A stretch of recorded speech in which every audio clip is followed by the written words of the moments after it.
Bonjour chers jeunes, moi c'est toujours votre maman, maman Françoise, dans le cadre de notre magazine Ma fille ta vie, mon garçon ton avenir. La dernière fois nous vous avons promis beaucoup de choses et nous voilà aujourd'hui pour vous présenter ce que nous avons fait durant la semaine. N'oubliez pas, tout ceci ressort des questions qu'on avait posées l'autre fois et les réponses nous ramènent à entrer dans la profondeur et surtout pour connaître les vrais problèmes des jeunes aujourd'hui. Le problème des jeunes n'est pas récent, le problème c'était un problème ancien. Nous devons les chercher à traiter pour qu'à partir d'aujourd'hui, nous tous nous fournissons l'effort de ressortir les vrais jeunes, les jeunes bien assis qui feront la fierté demain. N'oublions pas de nous abonner massivement dans cette chaîne Ma Françoise. Sur YouTube et TikTok, c'est la même chose. Ba jeune, tosolola-ki mingi fois passé. Makambo tozolobela lelo, ebimaki mingi na mituna totunaki. Et surtout, quatrième question ezalaki, pourquoi expérience sexuelle ezoya lelo proto et pas ba jeune fille? Tomekaki kobimisa un point. Po ba point eza ebele. Tokoloba pe nyonso te. Yo pe sikoza mayele na yo tango biso si tolobi ekomi déjà na raisonnement songolo. Tolobaki boye. Bana na biso bazozala violé à 65% na âge ya 0 à 5 ans. Te to prometaki ke tokoluka tolobela ba astuce ya violeur ezalaka nini et cause ya viol ezozala penza nini ya bana mike. Etango ba violaka mwana muke parent na ye azalaka wapi? To prometaki bino ke toko solola na bato ebele pit na suka tokende tina service ya viol pona kozwa ba information les plus correctes pona bino. Bokomona na ba image ndenge ni tosololi na bato et puis tokosukisa kaka na kokende na service ya viol. Pona lelo biso tozomeka kopesa makanisi na biso ndenge nini. Tobandi na astuce ya violeur. Violeur soko tali malamu mwana ya 0 à 3 ans. 0 à 5 ans, 0 à 6 ans. Aza mwana akende musika na ndaku te. Violeur na ye aza mutu ayebi ba parents malamu. Des fois ayebi pe libota malamu. Azwilaka mwana wapi. Yango ezotinda biso tokanisa ke ba violeur bazalaka ba mi et connaissance ya famille to ba membre ya famille nde ba violaka bana. Bazwaka bango wapi. Mingi ezokutana mama oyo asalaka. Maman oyo aza occupé, maman oyo atekaka, aza na mutu akosunga ye te. Sika ye lisungi nazomona ke mutu oyo soki natikeli ye mwana nde akobatelela ngai ye. Or, erreur, de fois okotika mwana na ba enquête tosali mawa mingi, okokuta le mosusu oyo azo viole mwana eza papa leki na ye, oyo azo viole mwana eza koko na ye, oyo azo viole mwana kutu baka mosusu papa ya mwana propre azo viole mwana. Bana vraiment bazo senga lisusu lisungi makasi.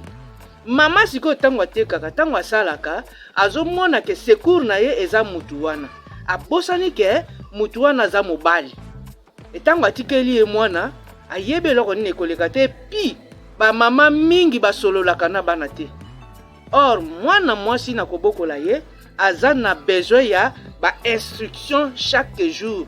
Et puis moi maloba moko ya kokotisa ye po akeba ko interdire makambo mosusu epa ya mwana mwasi. Okomona le mosusu imprudence ya ba mama. Topesa moi exemple. Mwana afandi na canapé azota la télévision, ba étranger baza na kati. Ba étranger par rapport na notre famille restreinte. Mwana akofongola makolo. Le mosusu na se aza na caleçon te. Mama kosokola mwana mwasi atiki ye mutakala na miso ya bato na lopango. Or, lelo soko tali malamu.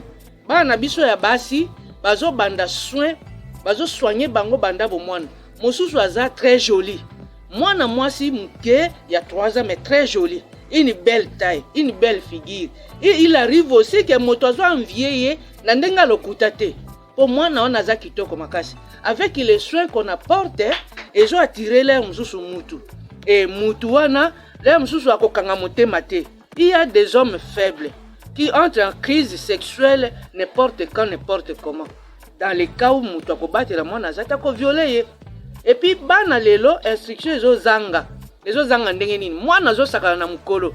etango azosaka na ye ba touchement azosala wana oyebi te ke ko simba mutu place nini okomona mutu le musu akomi excité bato musu bakokanga motema te a violer mwana azotinda maye moko mwana 3 ans 4 ans 5 ans azotinda maye moko musika na ndako mutu akoki kokosa ye facilement et surtout kayebi kaza mwana kitoko azokola na soin kitoko okomona akokosa mwana na eloko moko yatiraka mwana a violer ye makambo eza ebele biso to répertorier sikoyo baoyo bana babimaka te baza na kati ya bandako baparents baza na ba moyen bana na bango baviolaka bango ndenge nini bana mususu bazala violer parents atikala koyeba te akoyebaka te mpona nini asololaka na bana te mwana azala violer le mususu na bato tikaka bango le mususu ba membre ya famille nde tolobi le mususu bana misala makambo ebele yango na tozo attirer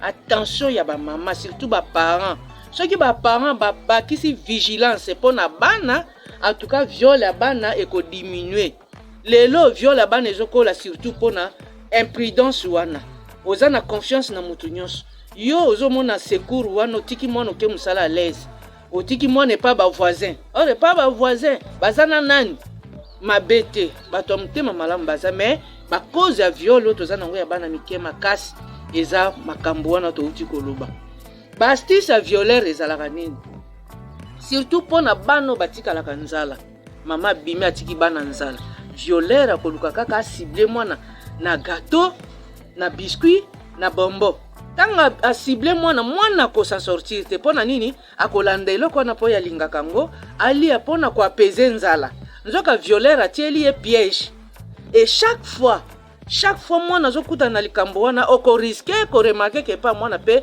consentiment ebotami tango consentiment ebotami akoyeba ke yaya tel soki nakeye pana akabelaka nga bombo akabelaka nga biscuit mwana kokanga munoko ata bazo viole ye mwana kokanga munoko mpona nini azomona ngo lokola bénéfice yango nazomona ke bana ebele bakoli na bandako na bango na viol na quartier na viol na bitinda mama tindaka ye na viol et puis ba membre ya famille bazo viole bana ba médecin tellement na eloko ngo ke azobanga ngo te na âge ya muke abandi déjà kobima na mibali toboyi pete merce lelo mondialité ebebisi bana mais biso tosapuye mingi sur eloko wana yango tozosenga na baparents nyonso soki bakoki lisusu koremédier mpona koluka kobatela bana tokoki mpe kotika boye te mpona jeune garçon tolobaki kaka âge mabe mpona jeune garçon ezalaka mingi âge nini tolobaki de 0 à 3 ans et puis de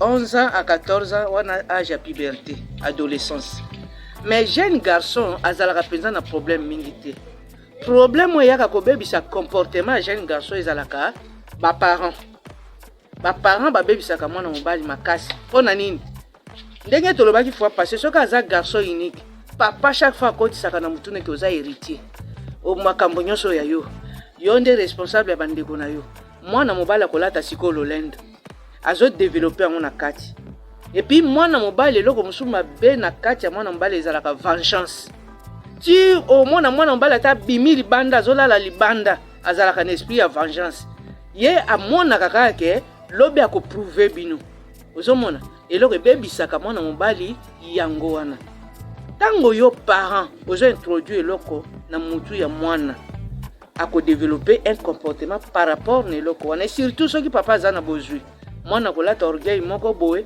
akoyoka bien te akotambola bien te mpo ayebi ke papa aprometa ye héritage yango nozomona bana mibali ebele babebaka parti ya nde tolobaki 3 ans ti kokola na ye mpona bana mibali lelo tokoloba mingi te epuis tokodevelope yango ndenge nini mwana alekisaka adolescence na ye mais yeba lisusu boye mwana oyo babetaka mingi na bolenge azalaka mpe na deux comportements akobanga yo parent mpo betaka ye akobanga yo parent mpo na bapunition mais le vrai comportement oyo azo afishe kotikala koyeba te mpo na nini ebokoleli ezosalaka alata comportement wana mpo na lelo tozoyoka lisusu makanisi ya papa na biso Emile ye moko akose présenter toujours mpo na cadre ndenge si tobandaki makambo ya jeunesse tozokende posa na biso kobosana te eza bainvestigation tozosala mpona koluka koede jeune azala mutulobi, azala jeune bien respecté na makambo nyonso. Nde yango tozo bunda bunda pona yo jeune oyebe eloko nini elekaka na bo jeunesse po yo ose droitier. Lelo na cadre kaka ya magazine na biso ma fille ta vie mon garçon ton avenir to sololi na ba sœurs et frères mingi ya église pona koyeba makanisi na bango.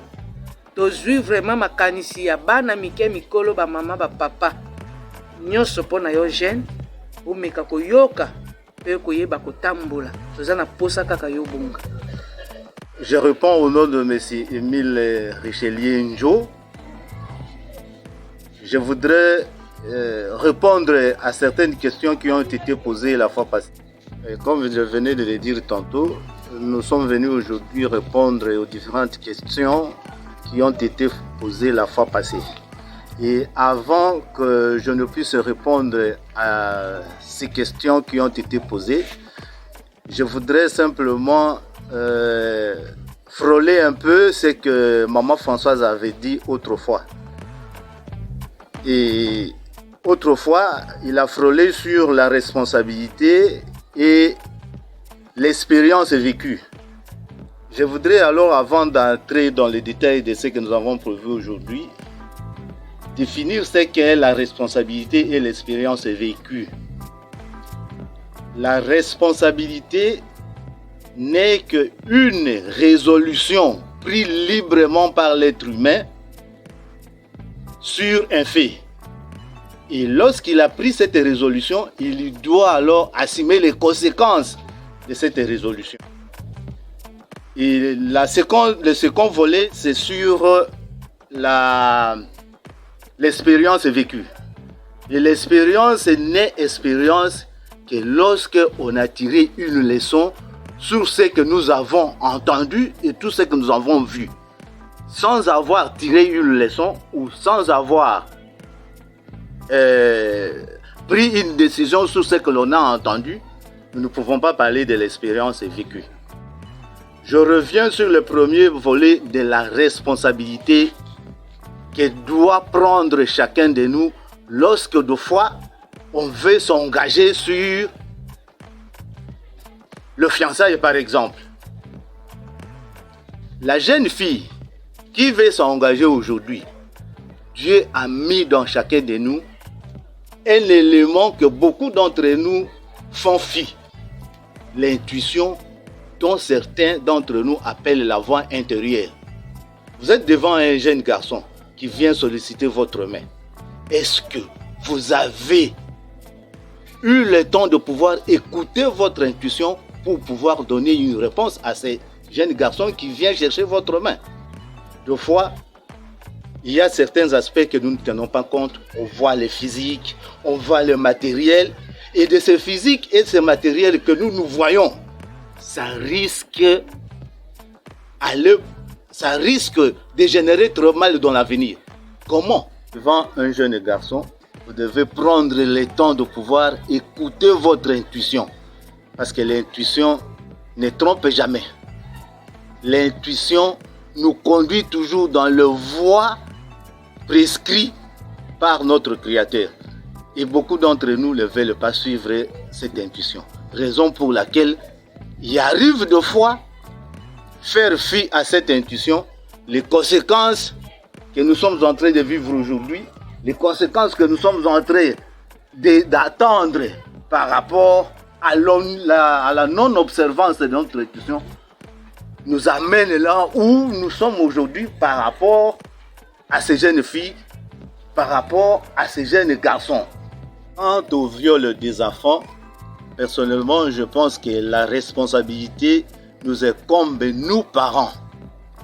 Parce que nous ne prenons pas notre responsabilité en main. Nous n'agissons pas comme des vrais responsables. Deux fois, on délaisse les enfants seuls à la maison. Deux fois, nous venons tardivement. On ne s'occupe pas de leur éducation. Ils reçoivent les éducations du fils, de la rue. Et les conséquences